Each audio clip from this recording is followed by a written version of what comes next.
So the Fever do take down the Connecticut Sun, but the big news is that it looks like Caitlin Clark is injured. So NBA Commissioner Adam Silver has addressed that report that some NBA owners are frustrated with the financials of the WNBA and the lack of return, especially as the league grows. And here's the thing, that initial report probably needs some context. I don't think it's surprising that the WNBA... Adam Silver looked like he turned into the Hulk, except he was wearing a suit and carrying a press badge. Caitlin Clark is out of the All-Star Game because of a groin injury, and now the WNBA's big night is starting to feel more like a high school talent show. Silver isn't even angry, he's disappointed, and that somehow feels worse. Did he actually just suggest canceling halftime or moving the game to a YMCA? This whole situation is falling apart fast, and honestly, it might be more entertaining. Well, shit. We have some really disappointing WNBA injury update. Caitlin Clark is officially ruled out for all events of the All-Star Weekend. She did say, don't worry, she's still going to be at Gamebridge. She's still going to be around. She's still going to be making her appearances, signing for the fans, everything she can do to make this a great event. But unfortunately, that groin is still bothering her, and it's the right groin now. We saw her get injured the other night. It was the left groin previously. She did release a really nice statement about it, so I'll go ahead and show you. I'm so excited for Indy to host WNBA All-Star Weekend. I want to thank Indianapolis Host Committee and all the people that have put endless work over the past year to put this event together. Caitlin Clark has been playing basketball for 20 years. That's 2 full decades of non-stop work, fast moves, and defenders who often gave up trying to stop her. In middle school, she got double-teamed. In high school, full-court press. In college, teams used defensive plays that looked like they were designed by NASA. And through it all, she stayed calm and confident. But now in the WNBA, it feels like she's in a roller derby, getting knocked around while the referees just watch like clueless interns who had too much sugar and no training. So there is some really scary, sad, I don't know, it might be earth-shattering to some news. It looks like Caitlin Clark did get injured again in her right groin this time. The previous groin injury was her left groin, and it is not looking good because groins are an injury that do take quite a while to actually fully heal. According to Jesse Moore, MD, he is a regenerative medicine doctor. He does specialize in sports, and this is what he said about Caitlin Clark's injury. Clark appears to have re-aggravated her right abductor groin strain. She's had 4 serious injuries in less than 2 seasons. Not little bruises, real injuries. That's not just bad luck. That's a pattern. When Caitlin joined the WNBA, she didn't get handshakes or warm welcomes. She got elbows to the ribs, body checks, and defenses that look like they came from WWE wrestling. She's the biggest star, the reason people are watching, and now she's the biggest target. Imagine spending 20 years training to be great, only to be treated like a piñata by people who couldn't beat you even with cheat codes. Her brother called out the refs last night. We have watched Caitlin Clark get the ever-loving crap kicked out of her for, let me look it down here, looks like about 15 months now, 16 months. And they are about to find out, because I can only imagine how many people now won't tune in to the three-point contest, that won't tune in to the All-Star Game. And here's where things stop being funny and start being sad. The people running the league either don't care or are too busy making emotional videos about teamwork and growth. Meanwhile, their biggest star is getting hurt again. How did someone who almost never got injured suddenly become the player always limping off the court during her rookie contract? Here's the truth, it's not a coincidence. It's not just bad luck. This is open season on Caitlin Clark, and no one in charge seems to be doing anything about it. The WNBA players reveal under their warm-ups t-shirts a statement to the WNBA: pay us what you owe us. Statement is being made. You got Caitlin Clark rocking the shirt, so obviously she is in full support. She's going full throttle with the players in these CBA negotiations, trying to get more money, more benefits, etc. This is interesting, guys. Every time Caitlin gets hit, someone brings up Angel Reese. It's like they're following a script. Did someone send out a memo saying, mention Reese no matter what? Caitlin could hurt herself tripping on a water bottle, and people would still show a highlight of Reese. It's gotten ridiculous. Clark scores 30 points?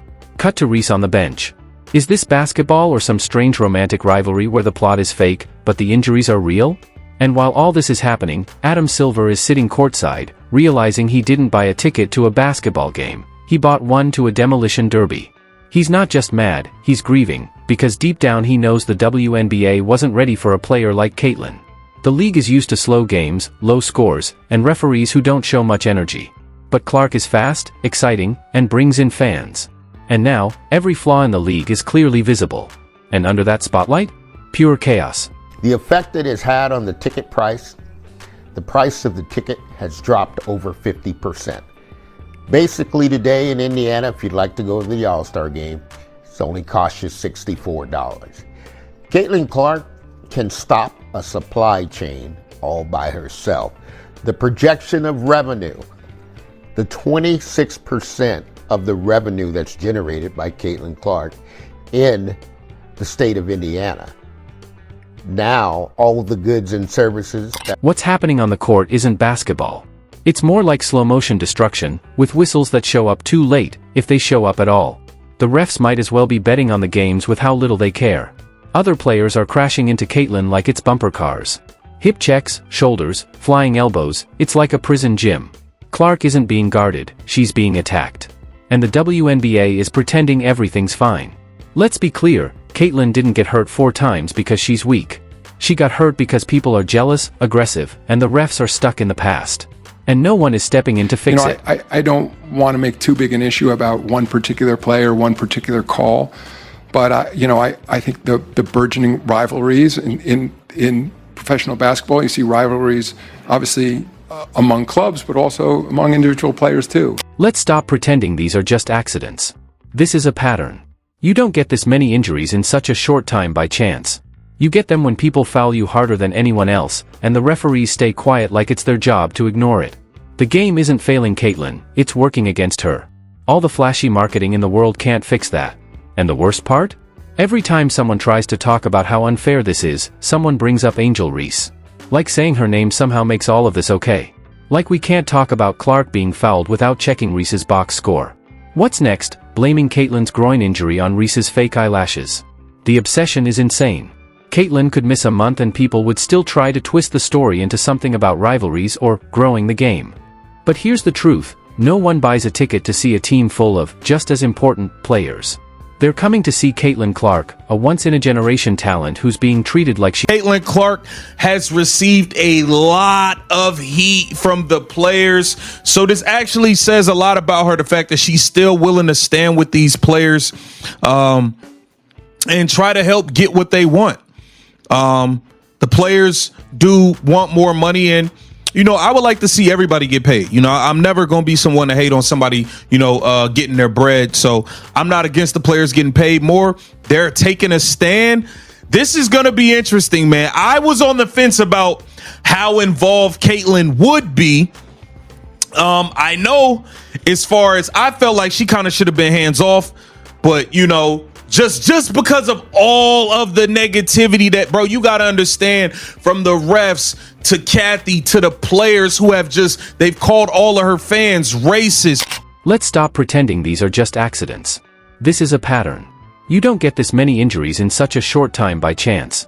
You get them when people foul you harder than anyone else, and the referees stay quiet like it's their job to ignore it. The game isn't failing Caitlin, it's working against her. All the flashy marketing in the world can't fix that. And the worst part?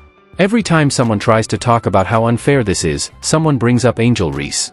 Like saying her name somehow makes all of this okay. Like we can't talk about Clark being fouled without checking Reese's box score. What's next? Blaming Caitlin's groin injury on Reese's fake eyelashes.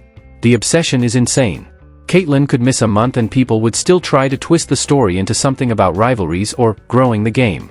But here's the truth, no one buys a ticket to see a team full of just as important players. They're coming to see Caitlin Clark, a once-in-a-generation talent who's being treated like she... Newsflash, it's not. This isn't a welcome to the league moment. It's a lawsuit waiting to happen. Clark didn't pull her groin from stretching wrong. She didn't hurt herself tying her shoes. She was deliberately kneed in a spot so low, even hockey players would call it dirty. And what did the refs do? Nothing. Again. Because apparently, hurting Caitlin Clark is the only WNBA tradition that never goes out of style. At this point, she might as well wear a bullseye and a "kick me" sign just to save time. And let's be clear, the league staying quiet is not neutral. It's neglect. Clark is getting hit more often than a crash test dummy, and the league responds by sending out another feel-good press release about diversity and celebrating physicality. This isn't physical, it's violent. And Christie, with her warm, empty words, acts like Caitlyn just needs a smoothie and a pep talk. What she really needs is protection. Refs who actually call fouls. A commissioner who knows that being famous doesn't mean it's okay to be assaulted.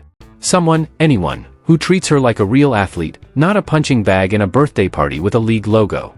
I'm incredibly sad and disappointed I can't participate in the three-point contest or the All-Star Game. I have to rest my body. I will still be at Gainbridge Fieldhouse for all the action. I'm looking forward to helping Sandy coach our team to a win, and you know she will. Can't wait to see you all out there.